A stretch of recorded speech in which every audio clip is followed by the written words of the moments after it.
Have you ever noticed how we are obsessed with generational labels? Boomers destroy the economy.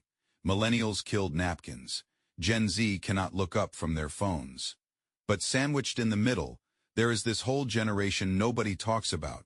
Generation X, born between 1965 and 1980. They are the coworker who gets everything done without making noise about it. Your parent who raised you but never needed the credit. The people who built the internet we are all addicted to but barely have a social media presence themselves. And here is what nobody wants to acknowledge. Their psychology might be the most fascinating and misunderstood of any generation alive. Let us start with what defined them more than anything. They were latchkey kids, and I do not mean a few of them had to let themselves in after school. This was standard for millions. Picture this. It is 1978. You are 8 years old. The school bus drops you off. You walk to your house, pull out that key hanging from a shoelace around your neck, and let yourself into an empty home. No parents, no babysitter, no iPad to FaceTime mom, no Ring doorbell for check. And you are just alone.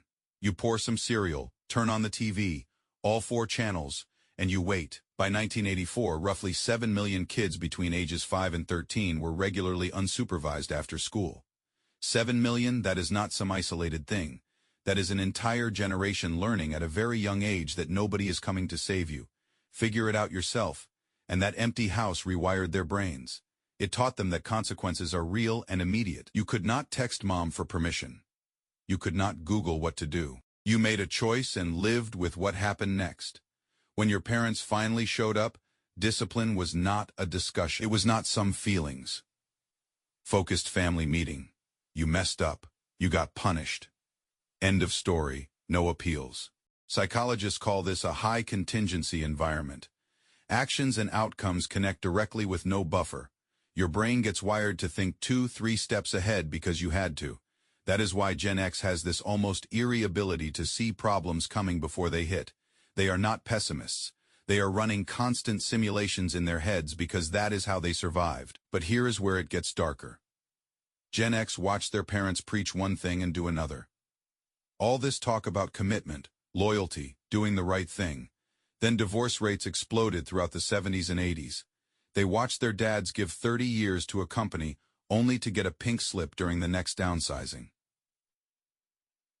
The message landed hard.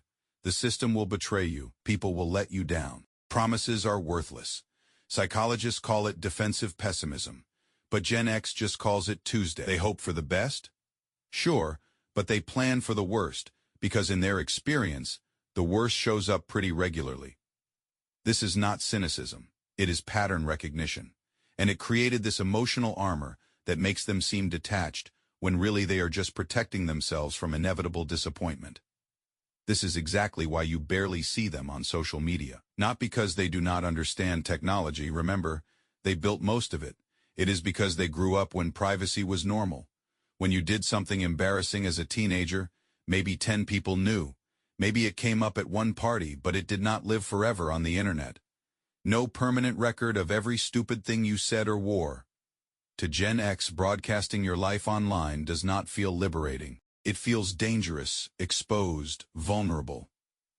They learned early that the less people know about you, the safer you are. So they watch, they lurk, they observe, but they do not participate.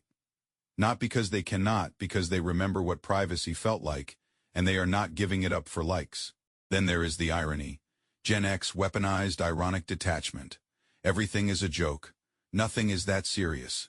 Keep it light, keep moving. Do not let anyone see you care too much. Where did this come from? Try growing up during the Cold War. They did nuclear fallout drills in elementary school. Teachers calmly explained how to duck under your desk when the bombs dropped like plywood would protect you from thermonuclear war. Adults acted like total annihilation could happen any random Tuesday. But also, do not worry. Everything is fine. When you are raised in that kind of split reality, you learn to hold contradictions. You learn to laugh so you do not scream. You keep distance from everything, because attachment feels like setting yourself up for pain. But despite all this, the neglect, the instability, the constant mixed messages, Gen X developed one of the most interesting work ethics of any generation. They do not talk about it. They do not post LinkedIn manifestos about hustle culture. They just show up and do the work. This was forged early through jobs that seem prehistoric now. Paper routes at 5 o'clock in the morning, where a 12-year-old was responsible for delivering news to hundreds of houses, bagging groceries, running registers at fast food places where you had to calculate change in your head when the system went down. These were not resume builders. They were raw, unfiltered introductions to adult responsibility. They watched their parents get destroyed by corporate America, so they never believed in company loyalty, but they are obsessed with being competent, with being valuable. They cannot control whether they will get laid off. They learned that early, but they can control whether they are the last person anyone would want to let go. So they make themselves indispensable, quietly, without fanfare. There is this paradox at the core of Gen X. They are simultaneously the most independent generation and the most quietly collaborative.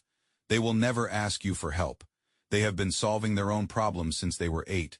But if you need help, they show up, no drama, no post about what good people they are. They just do it. This comes from forming deep friendships out of necessity when parents were absent. Your friends became your family because they had to, and that loyalty stuck. Now, let us talk about authority, because their relationship with it is complicated in a specific way. Gen X respects competence, not titles. If you have earned your position through actual skill and knowledge, they will follow you anywhere. But if you are just some executive who talks well but does not know what they are doing, zero patience. They will quietly undermine you while smiling to your face. They question authority because they watched incompetent authority figures make catastrophic decisions their whole lives.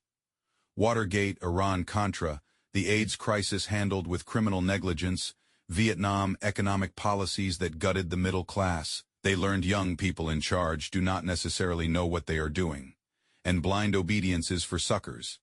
Economically, Gen X got hammered repeatedly. The oldest graduated into a recession. The middle ones got hit by the dot-com crash. The youngest came of age right as 2008 nuked the economy. They have been economically traumatized over and over, which is why so many have multiple income streams. Not because they are naturally entrepreneurial, but because they have learned viscerally that nothing lasts. Every job is temporary. Every company will eventually screw you, diversify, or die.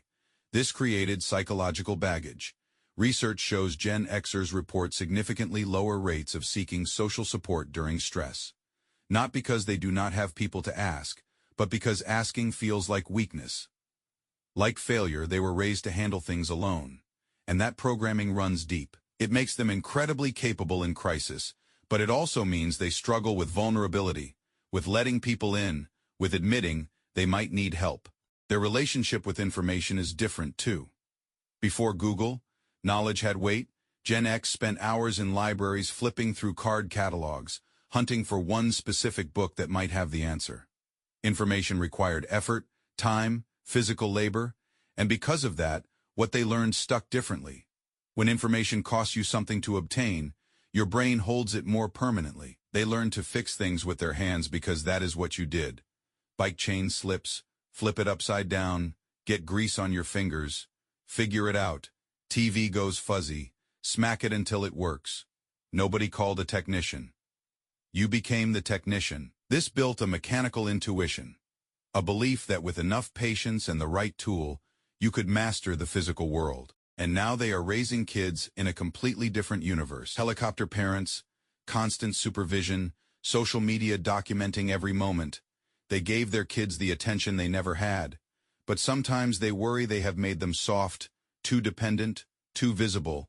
Because in the Gen X worldview, being visible means being vulnerable, and vulnerability gets you hurt.